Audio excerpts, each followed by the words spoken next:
মোদি ঝড় ঠেকিয়ে পাল্টা হাওয়া কংগ্রেস তৃণমূল শিবিরে। ভারতের লোকসভা ভোটে মোদি ম্যাজিক ধসের মুখে।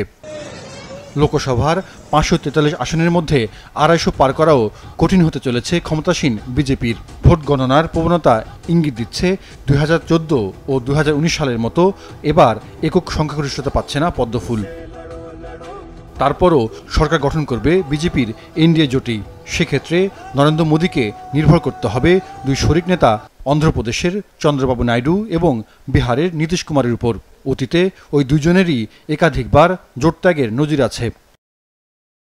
যা হোক, তৃতীয়বারের মতো মোদির হাতেই ভারতের ভার দিতে চলেছে দেশটির জনতা। পশ্চিমবঙ্গের 42টির মধ্যে তৃণমূল এগিয়ে 30টিরও বেশি আসনে, বিজেপি এগিয়ে রয়েছে 10টিতে। অর্থাৎ বুথ ফেরত সমীক্ষার ভবিষ্যৎবাণী একেবারেই মিলছে না।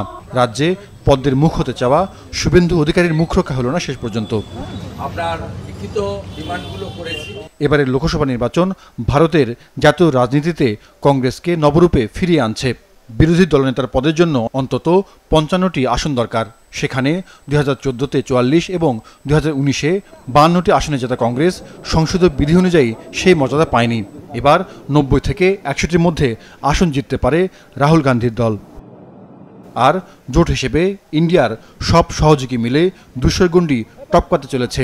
ফলে আসন্ন মেয়াদে সম্ভাব্য প্রধানমন্ত্রী নরেন্দ্র মোদীকে বিরোধীদের কড়া চ্যালেঞ্জের মুখে পড়তে হবে।